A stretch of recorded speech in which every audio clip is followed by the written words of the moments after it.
सो है guys, welcome back to my to videos. तो इस वीडियो में दोस्तों डिस्कस करने वाले हैं यहाँ पर कुछ इंपॉर्टेंट कंपनीज को और उनसे रिलेटेड कुछ इंपॉर्टेंट अपडेट्स हैं जिसकी बात करेंगे इस वीडियो में। तो चलिए दोस्तों वीडियो की शुरुआत करते हैं। सबसे पहली कंपनी को डिस्कस करते हैं। पहली कंपनी का नाम है आरती इंडस्ट्रीज लिमिटेड। बट इसको डिस्कस करने से पहले दोस्तों, अगर आपने अभी तक मेरे टेलीग्राम चैनल को ज्वाइन नहीं किया है तो उसका लिंक आपको डिस्क्रिप्शन में और पिन कॉमेंट में देखने को मिल जाएगा। लिंक के थ्रू जाकर चैनल को ज्वाइन कर लो। काफ़ी सारी न्यूज़ एंड अपडेट्स आपको वहाँ पर भी मिलता है और इस चैनल को भी सब्सक्राइब करके बेल आइकन को प्रेस कर लो। तो चलिए दोस्तों वीडियो में वापस आते हैं। सबसे पहले बात करते हैं आरती इंडस्ट्रीज के बारे में। अब पिछले कुछ टाइम से लगातार कमेंट आ रही है कि आरती इंडस्ट्रीज को एनालिसिस करिए क्योंकि इस कंपनी के रिटर्न्स पिछले कई टाइम से बने ही नहीं है। अब देखो दोस्तों, इसके स्टॉक प्राइस सीएजीआर को पिछले 5 साल के सीएजीआर आपको नेगेटिव दिख रहे हैं।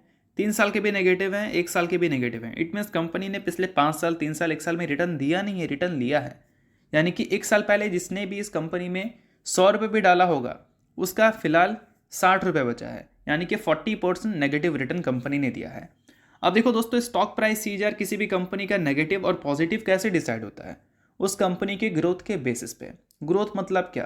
ग्रोथ मतलब वो कंपनी के रेवेन्यू एंड प्रॉफिट कैसे ग्रो हो रहे हैं और उसी ग्रोथ पे डिपेंड करता है कंपनी के स्टॉक के ग्रोथ। अब देखो, पिछले 5 साल के रेवेन्यू ग्रोथ वो तो आपको 9% देखने को मिलेगा। 3 साल के रेवेन्यू ग्रोथ सीएजीआर को देखोगे तो वो 12% है। 1 साल की बात करें तो 13% है। तो रेवेन्यू तो कंपनी का ग्रो हुआ है, नो डाउट। बट प्रॉफिट की जब हम बात करते हैं, जो कि सबसे इंपॉर्टेंट है, पिछले 5 साल में प्रॉफिट ग्रोथ सीएजीआर नेगेटिव, 3 साल में भी नेगेटिव और 1 साल में भी नेगेटिव। और ऐसे नेगेटिव सीएजीआर के बेसिस पे कोई कंपनी आपको अच्छे रिटर्न्स कैसे दे सकती है? तो मार्केट हमेशा प्रॉफिट चाहती है। मार्केट नहीं, सभी लोग प्रॉफिट चाहते हैं। अभी प्रॉफिट चाहते हैं, मैं भी प्रॉफिट चाहता हूँ, मार्केट भी चाहते हैं, इन्वेस्टर्स भी चाहते हैं, ट्रेडर भी चाहते हैं।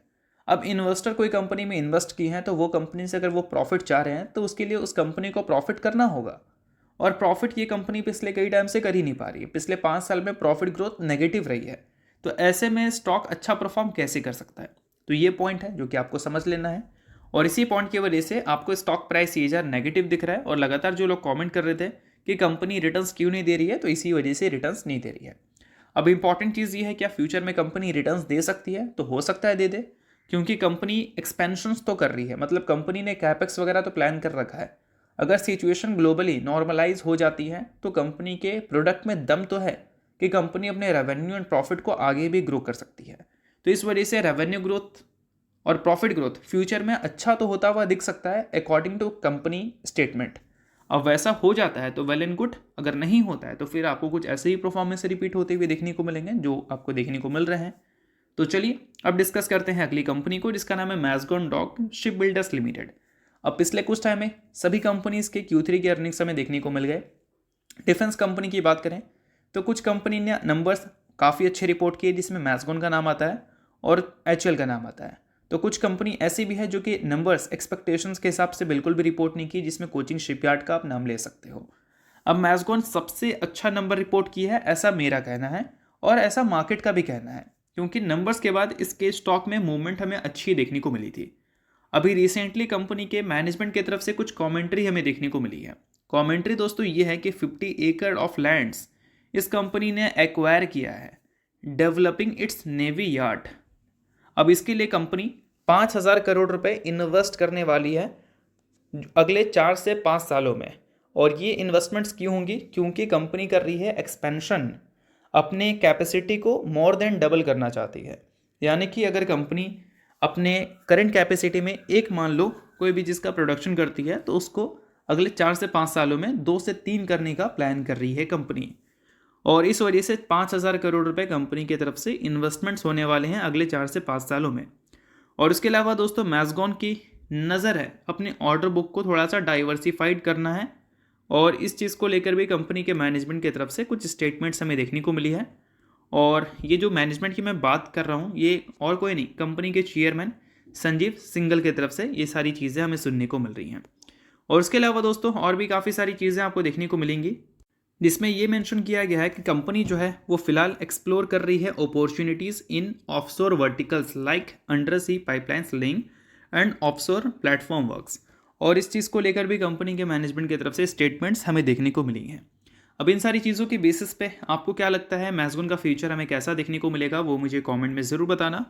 और जहाँ तक बात रहे कंपनी के अपकमिंग क्वार्टर की यानी कि Q4 की, तो मुझे लगता है कि Q4 भी कंपनी के अच्छे देखने को मिल सकते हैं, क्योंकि पास्ट रिकॉर्ड के हिसाब से अगर हम देखें तो पूरे फाइनेंशियल ईयर में सेकंड हाफ अच्छा होता है, जिसमें सेकंड हाफ का फर्स्ट क्वार्टर यानी कि Q3 ऑलरेडी इसने अच्छा रिपोर्ट कर दिया, बेस्ट क्वार्टर Q4 होता है। तो हम उम्मीद कर सकते हैं कि Q4 भी हमें अच्छा देखने को मिलेगा। अगर Q1Q बेसिस पे ग्रो कर गया तो ईयर ऑन ईयर बेसिस पे तो अच्छा ही होगा, ऐसा हम उम्मीद कर सकते हैं। तो चलिए दोस्तों डिस्कस करते हैं अगली कंपनी को, जिसका नाम है BSE लिमिटेड। बट इसको डिस्कस करने से पहले दोस्तों, अगर आपको वीडियो अच्छा लग रहा है तो वीडियो को लाइक कर दो, चैनल को सब्सक्राइब कर दो, ताकि इसी टाइप का सभी इन्फॉर्मेटिव वीडियोस आपको डेली बेसिस पे मिल सके। और टेलीग्राम को भी ज्वाइन करो, लिंक आपको डिस्क्रिप्शन में और पिन कमेंट में देखने को मिल जाएगा। अब दोस्तों BSE की बात करें तो हाल ही में इसके Q3 के अर्निंग्स हमें देखने को मिले। जहाँ तक मैंने आपको बता रखा था कि BSE वो कंपनी है जो कि खराब मार्केट होने के बावजूद भी गिरी नहीं है। तो ऐसे टाइम पे मार्केट के इन्वेस्टर्स को सिर्फ एक मौका चाहिए स्टॉक को तोड़ने का। अब वो मिल गया इनके Q3 में। अगर इनके रेवेन्यू की बात करें तो वो Q1Q बेसिस पे ग्रो किया, अच्छी बात है। बट हम जब बात करते हैं प्रॉफिट की, तो प्रॉफिट तो ग्रो नहीं किया भाई। प्रॉफिट में हमें अच्छी खासी डिप देखने को मिली, और वो भी लगभग 120 करोड़ के आसपास।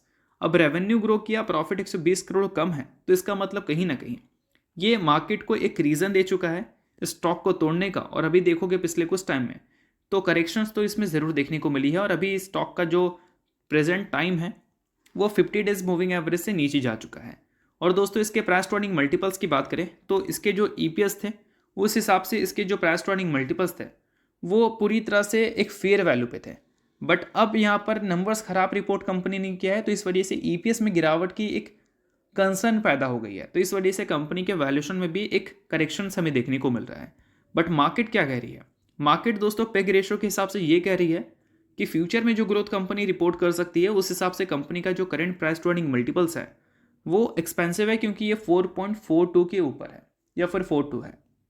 अब पेग रेशो जब भी 1 से ऊपर होता है तो बोला जाता है कि वो कंपनी महंगी है वैल्यूएशन वाइज अपने ग्रोथ के पॉइंट ऑफ व्यू से। बट इसका 1 से ऊपर नहीं, 4 से भी ऊपर है, तो इसका मतलब पेग रेशो को एनालिसिस करना ज़रूरी है और कंपनी के ग्रोथ को भी एनालिसिस करना ज़रूरी है। सो अगर आप इस कंपनी के इन्वेस्टर हैं तो प्रेजेंट ग्रोथ के साथ आप कंपनी के फ्यूचर ग्रोथ को भी थोड़ा एनालिसिस करो, क्योंकि वो काफ़ी ज़्यादा मैटर करता है किसी भी कंपनी के अपकमिंग मूव के लिए। ठीक है, तो ये सारी चीज़ें आपको पता होनी चाहिए। तो चलिए अब डिस्कस करते हैं अगली कंपनी को, जिसका नाम है इन्फो एज इंडिया लिमिटेड।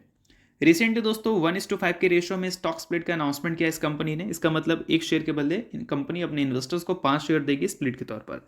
अब इसका मतलब इन्वेस्टमेंट आपका 5 गुना नहीं होने वाला है, इन्वेस्टमेंट आपका वही है, बट नंबर ऑफ शेयर्स आपके 5 से मल्टीप्लाई हो जाएंगे और आपका जो एक शेयर का वैल्यू है वो 5 से डिवाइड हो जाएगा, या फिर हम बोल सकते हैं 75% कम हो जाएगा। तो चलिए ये सारी कुछ इंपॉर्टेंट कंपनी से रिलेटेड इंपॉर्टेंट अपडेट थी। सभी कंपनी से रिलेटेड जो अपडेट थी वो एजुकेशन पर्पस के लिए था, किसी भी तरह का बाई सेल रिकमेंडेशन नहीं है। तो खुद का रिसर्च और एनालिसिस भी आप चाहो तो कर सकते हो। तो चलिए दोस्तों ये वीडियो यहीं तक था। करता हूँ वीडियो आपको अच्छा लगेगा, लाइक कीजिए, पहली बार सब्सक्राइब कीजिए। वीडियो के लिए बहुत बहुत शुक्रिया।